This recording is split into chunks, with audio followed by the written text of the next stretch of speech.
Merhabalar, kanalıma hoş geldiniz. Bugünkü videomuzda zevkle öreceğiniz bir motifle karşınızdayım. Başlayalım. Bismillahirrahmanirrahim. Halkamızı yapıyoruz. 3 tane zincir çekiyoruz.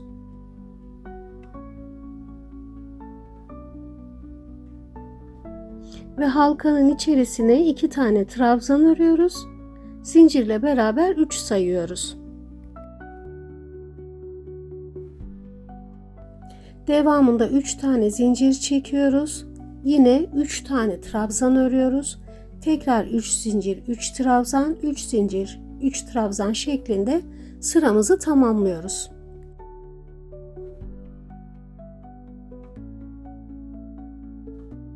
Son 3 zincir çektikten sonra ilk çektiğimiz trabzanları oluşturmaya başlarken çektiğimiz zincirin tepesine ipimizi kaydırıyoruz. Birinci sıramızı bu şekilde tamamlamış oluyoruz. İlmeğimi yapıp bitiriyorum ve diğer ipime geçiyorum. Bir ilmek yapıyorum. Ve şu 3 zincirle oluşturduğum boşluğun herhangi birisinden tığımı batırıp ilmeğimi alıyorum. 3 tane zincir çekiyorum. Ve ilmeğin içerisine, boşluğun içerisine 3 tane trabzan örüyorum. 2 örüyorum, zincirle 3 sayıyorum. 2 tane zincir çekiyorum. Tekrar aynı boşluğun içerisine 3 tane trabzan örüyorum.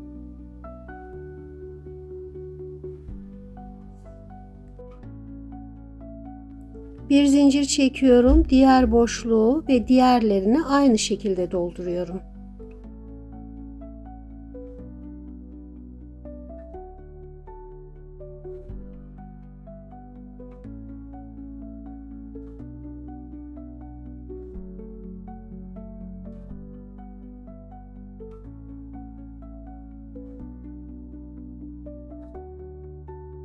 Son bir zincirimi de çektim ve ilk çektiğim 3 zinciri ipimi kaydırıp 3 zincirin tepesini ipimi kaydırıp ikinci sıramı bitiriyorum.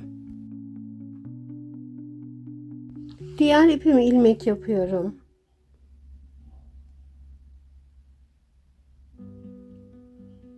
Ve onu da şöyle kenar boşluğunun içerisinde şurada bir zincir çekerek boşluk oluşturmuştuk ya, o kenar boşluğun içerisinden ilmeğimi alıyorum.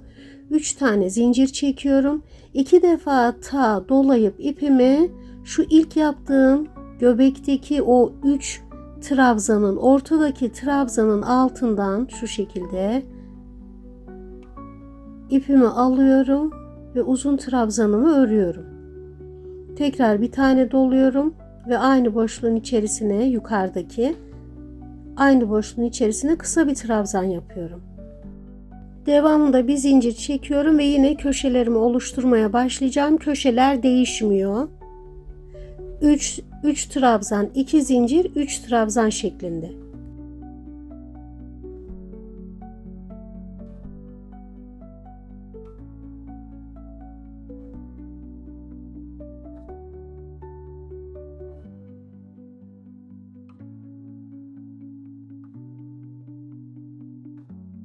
Kenar boşluğuna geldiğinde tekrar bir zincir çekiyorum. Bir defa ipi dolayıp normal trabzan örüyorum. Sonra 2 defa doluyorum.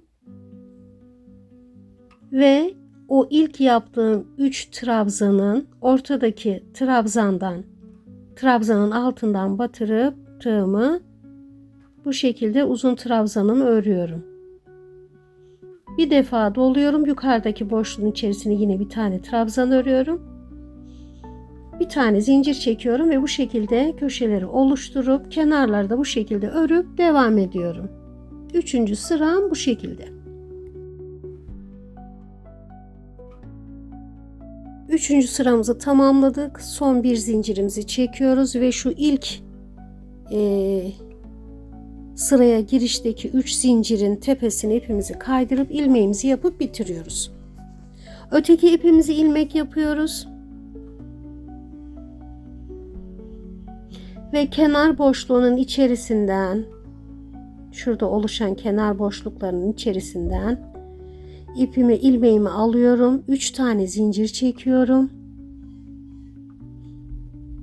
2 defa ipi doluyorum. Önceki sıranın değil, ondan önceki sıranın şu 3 trabzanından, ortadaki trabzanın altından batırıp diğerlerini ördüğüm şekilde uzun bir trabzan örüyorum. Yukarıdaki boşluğun içerisine normal trabzan örüyorum. Tekrar bir tane zincir çekiyorum ve diğer boşluğa geçiyorum. Diğer boşluğu da aynı şekilde bir tane trabzan örüyorum. 2 defa doluyorum. Önceki sıranın değil, bir önceki sıranın 3 trabzanının ortadaki trabzanın altından ilmeğimi, ipimi alıyorum ve uzun trabzan örüyorum bu şekilde. Tekrar yukarıdaki boşluğun içerisine bir tane trabzan örüyorum. Şuraya bir tane zincir çekiyorum ve köşe yapımına geçiyorum.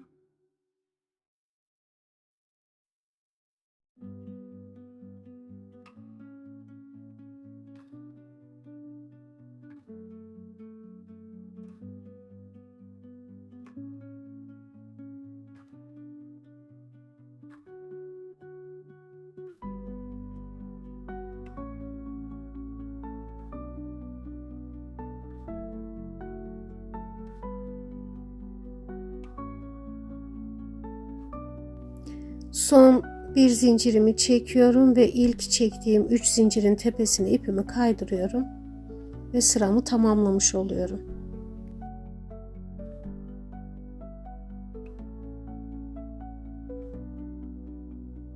Diğer ipimi ilmek yapıyorum. Yine kenardan, kenar boşluğundan alacağım ilmeğimi.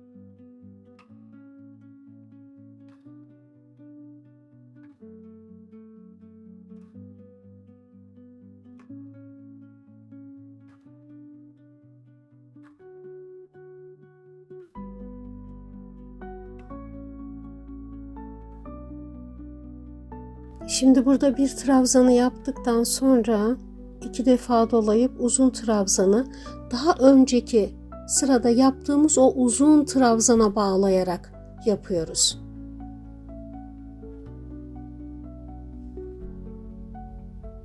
Evet, bu şekilde.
Evet, son bir zincirimi örüyorum ve ilk 3 zincirin tepesine ipimi kaydırıyorum.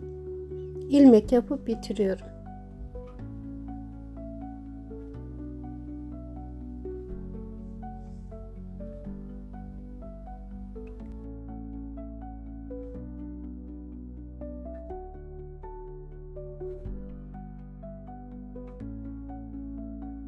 Tekniğimiz bu. Ördüğümüz son sırayı altındaki sıraya değil, onun altındaki sıraya uzun trabzanları bağlayarak yapıyoruz. Sonra bir üst sırayı yapıyor olsaydık, o sırayı da bu sıraya değil, onun altındaki sıraya, şu koyu pembe olan yere bağlıyor olacaktık uzun trabzanları. Son sıramız için ilmeğimizi yapıyoruz.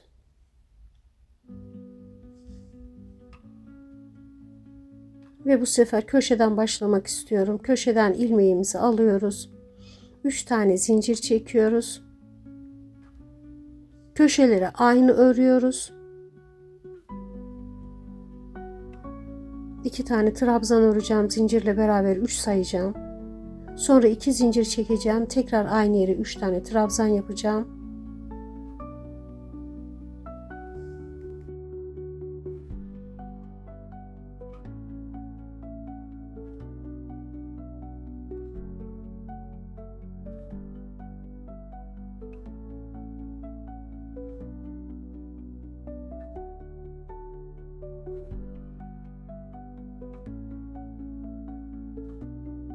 Şu bir zincirden oluşan kenar boşlukların içerisine de 4'er tane trabzan öreceğim. Arada zincir çekmiyorum.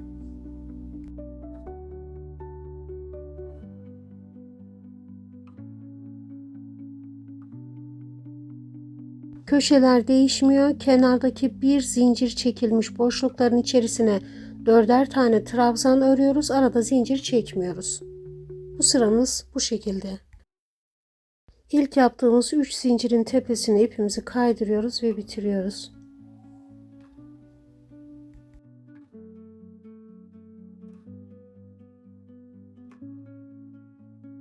Başka bir videoda buluşmak üzere. Hoşça kalın. Allah'a emanet olun.